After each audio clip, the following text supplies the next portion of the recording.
All right, guys, we have a short little video for you today. We are going to show you how to install the saltwater tensioner. This is the tensioner off our 310 in the shop here. We just did the Gen 2 spring mod kit with the titanium bushings, and this is actually our original tensioner arm. It's probably about 10 years old, and it's still perfect. I mean, a little bit of wear and tear, but this thing is really nice. So a lot of you guys have been struggling with getting the saltwater tensioner installed, so it's really straightforward and very easy. We're going to swing over to the 310 over here and show you what you're going to be looking at.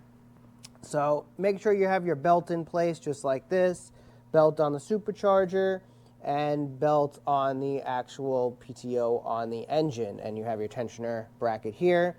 Make sure your belt is in good shape. This is the high modulus belt, which we definitely recommend for the supercharged machines. It's a lot stiffer. It's anti-slip, anti-wear, anti-oil, anti-water. I mean, it's a really great belt. Now, one big step that most of you guys miss is there's a washer that has to go on this tensioner bracket here, right on that bolt. Let me grab it here. So it's an M8 washer. You have to make sure you don't forget it, and it goes right on the top here behind the tensioner spring. All right, and this is a very straightforward process. We're going to do it 1, 2, 3. So I'm going to take the back end piece of the tensioner arm, and I'm just going to slip that over the shaft first. Well, I should say stud first, just like that. All right, so here's your tensioner. Let's get that slipped in there like that.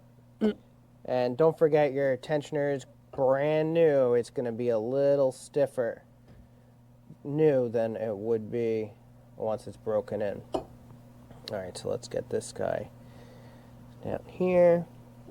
Sorry, it's a little difficult with one hand here. Okay, good. Yeah. JD makes it look so easy with one hand, I swear. Oh, there we go. All right, watch for that.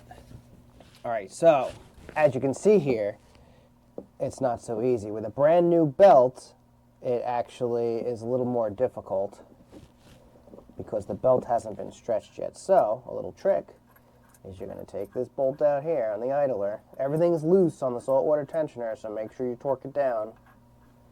Okay, let's pull this idler off. Okay, pulley is off. Now we can at least get that belt into position just like that. See, that popped out a little bit, push that in. You don't want to damage these. All right, let's slide this guy in here just like that. Looks good. There we go. You see how that just clicked in? So that washer in there needs to be in the right spot. You don't want to damage it. So now I'm going to grab the other washer for here. All right. Put that in place just like that, easy peasy. The top here gets another washer, and this is all your original stuff. Here's your acorn nut.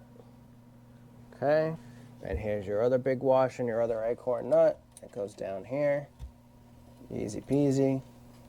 Perfect, perfect.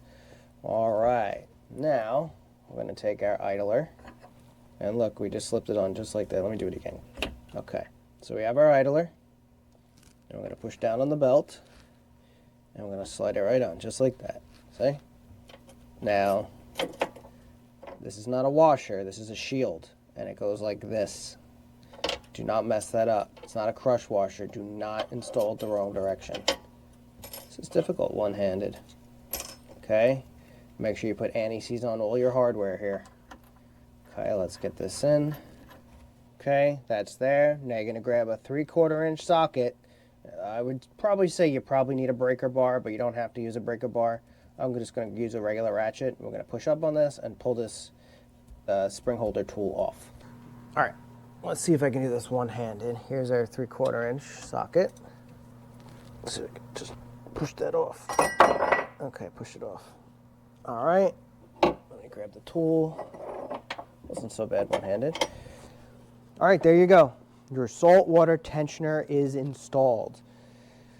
Now, I don't have the torque specs in front of me here. You guys can look in the service manual. Everything is listed but the actual idler bolt here. You can tighten that to like 25 foot-pounds. That's fine.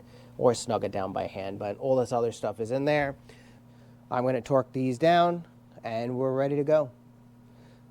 Hope you guys enjoyed the video. Hopefully this alleviated a lot of questions you guys might have with installing the saltwater tensioner or even reinstalling your own stock tensioner or some upgraded parts.